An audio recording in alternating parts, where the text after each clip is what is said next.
Bonjour à tous, j'espère que vous allez bien. Nous allons maintenant voir qu'est-ce que la foi dans la Bible, afin de voir ce qu'en dit la Bible et qu'est-ce que la Bible dit aussi sur la raison. Est-ce que la foi c'est croire sans preuve? Est-ce que croire c'est cesser de réfléchir? Comment la foi peut-elle être conciliée avec l'intelligence? Alors voyons tout cela ensemble. La foi est-elle irrationnelle? C'est-à-dire qu'elle échapperait à l'intelligence? Alors, si ce n'est pas le cas, en tout cas, c'est souvent de cette manière que les choses sont présentées.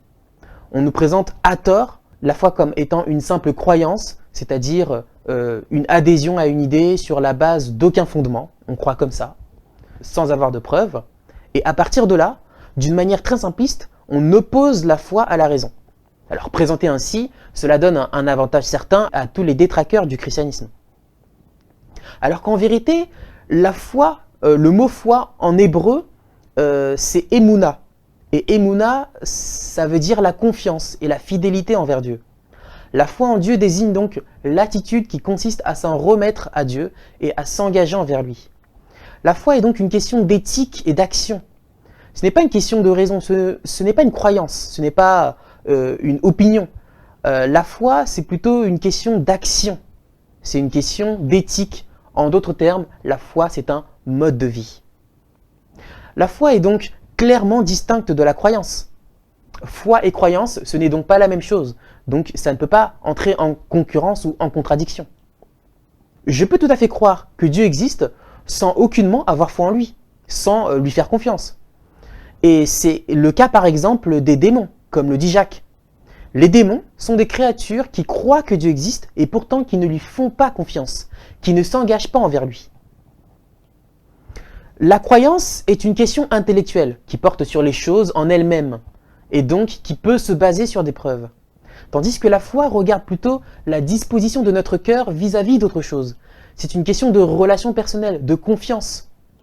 Je peux savoir que mon ami existe et lui faire confiance. Un mari peut savoir que sa femme existe et lui faire confiance.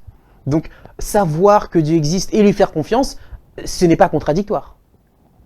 Donc la doctrine qui consiste à dire que la foi c'est croire sans preuve n'est pas correcte. Donc la foi c'est avoir confiance, ce n'est pas une connaissance qui peut être basée sur des preuves, comme c'est le cas d'une croyance. Il ne faut donc pas confondre la foi et la croyance. Mais effectivement, il y a souvent un glissement trompeur entre la foi et la croyance, ce qui fait dire à beaucoup de croyants et beaucoup d'athées que la foi c'est une croyance sans preuve, que toute foi est une croyance sans preuve. Et en ce sens-là, si l'on sait quelque chose, via des preuves par exemple, eh bien cela empêche la foi. Ce qui fait dire à beaucoup aussi que Dieu se cache afin que nous puissions avoir foi en lui. Ce qui est absurde. Mais bon, ça c'est une question que nous allons traiter dans une prochaine vidéo. Mais là, si on reste dans le sujet de la foi, il faut bien comprendre que si la foi était une simple croyance sans preuve, alors cela veut dire que Jésus n'avait pas la foi, puisque Jésus savait que Dieu existe. Si on oppose la foi et le savoir, alors Jésus n'avait pas la foi, puisque Jésus savait toutes choses. Alors, bibliquement et théologiquement parlant, un tel énoncé est vraiment insoutenable. Ça n'a pas de sens. Jésus avait la foi. Il avait la foi en Dieu, il avait la foi en son Père. Alors, Jésus n'avait aucune croyance, c'est vrai, puisqu'il savait tout, mais de plus, il avait la foi en son Père. La plupart des chrétiens croient que Dieu existe, mais il est aussi possible de le savoir grâce aux preuves de l'existence de Dieu. Et quand on lit Paul dans Romains chapitre 1, versets 19 à 21, c'est ce qui est écrit, que l'on peut savoir que Dieu existe et on peut en avoir des preuves. Donc je peux savoir que Dieu existe et avoir foi en lui, avoir confiance en lui. Donc la foi peut s'appuyer sur la raison. La raison peut conduire à la foi.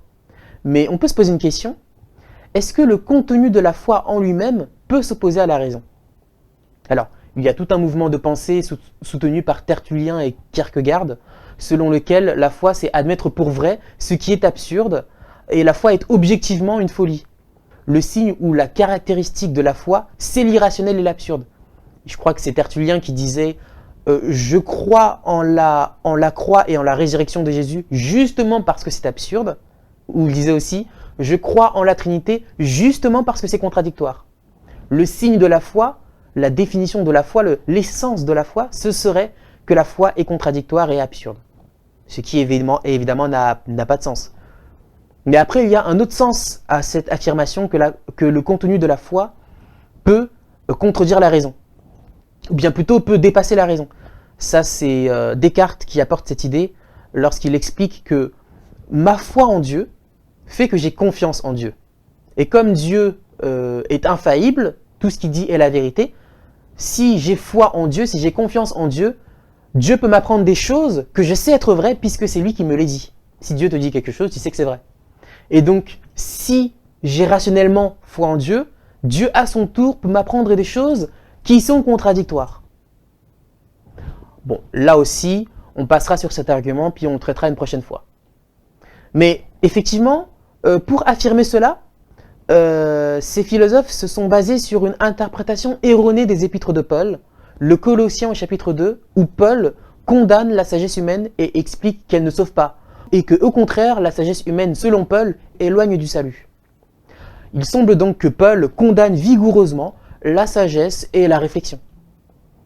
Mais en vérité, une telle lecture de la Bible est complètement erronée, parce qu'elle est trop partielle. Il faut bien analyser le passage et le lire en entier. En vérité, ce que Paul appelle la sagesse humaine, c'est le fait de vouloir se sauver par soi-même, par ses propres moyens. Ce que Paul dénonce ici, c'est une théologie ou un salut par les œuvres, où l'homme veut se sauver par lui-même alors que c'est Dieu qui sauve selon le christianisme. Le christianisme affirme que Dieu offre un salut immérité. C'est une folie pour un grec et le mode d'action par le sacrifice du Fils de Dieu est un scandale pour un juif. Pourtant, dans tout cela, la crucifixion de Jésus et le salut par Jésus n'est pas quelque chose qui est inintelligible. Ce mode de salut n'est pas irrationnel, puisque Paul l'explique.